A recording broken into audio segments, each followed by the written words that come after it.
I struggled in school. I just wanted to hang out.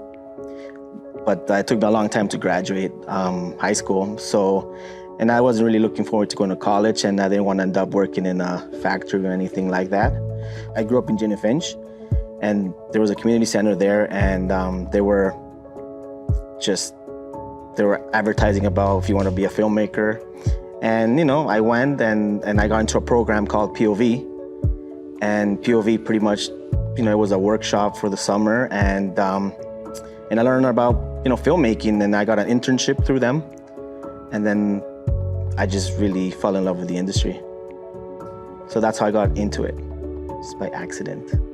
I was attracted to telling stories. I was like, in high school, it was a lot of writing, and like I did videos with people, but it was all about the story. It was nothing to do with the art of filmmaking.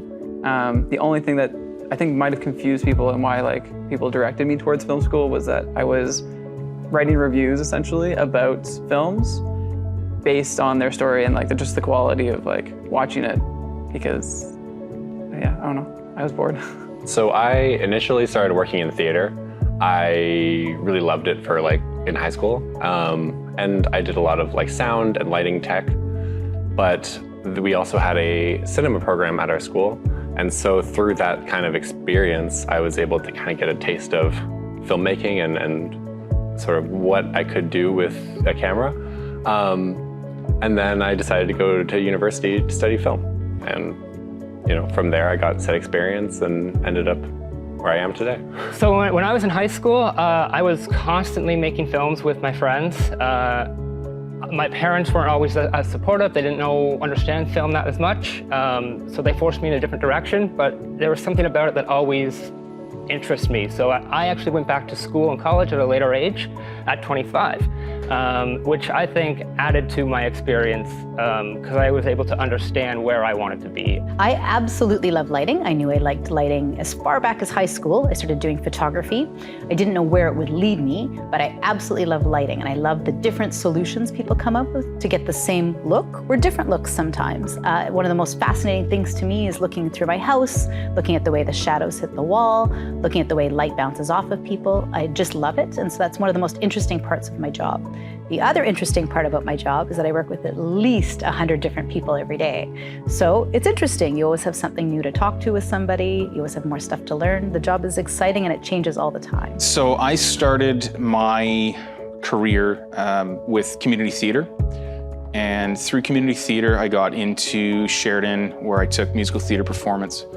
I was working at the Stratford Festival at the time, and one of my directors, as we were discussing how do I make a career out of this and not make it just a hobby or a fun thing to do every once in a while, suggested that I do fighting for film and stunts.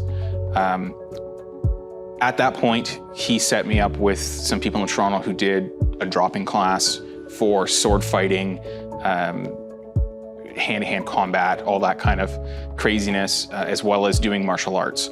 So we did a bunch of the sword classes, and it just kind of went from there, being on set, learning from other stunt coordinators because we were doing the fighting, the falls, the martial arts, and then one day I got the reins myself, and the rest is history. I feel like so many of the people that I've met, lots of people go to film school, but most of the people who I guess end up on the technician side of the world, they're just like, wow, I fell into this in a really weird Alice in Wonderland type of way.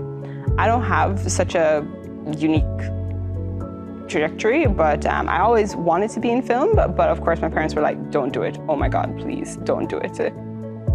Went to school, 10 years, didn't do that. And I was like, oh, maybe I want to be a director because that's all I knew about. But I had no training in that, so I'm just like, can't start at the top. And then when I got on set, I was just like, oh, that's a lot of responsibility anyhow. Wait, what's this thing? The art department? I can just play with paper all day and cut up stuff? Wait a minute, there are other jobs in the art department? There's a whole art umbrella? I'm happy here. When I was in high school, I never thought at any point in my life that I was like, oh, I want to be a production designer.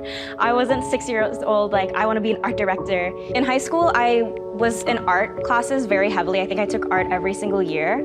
And I just enjoyed being creative. I also knew that I liked to coordinate.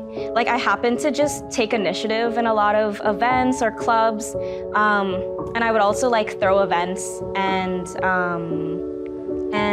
like dance crews and that sort of thing. Like, my passions were pretty miscellaneous, but I just knew that I loved art and I wanted to be hands-on. And that was pretty much it.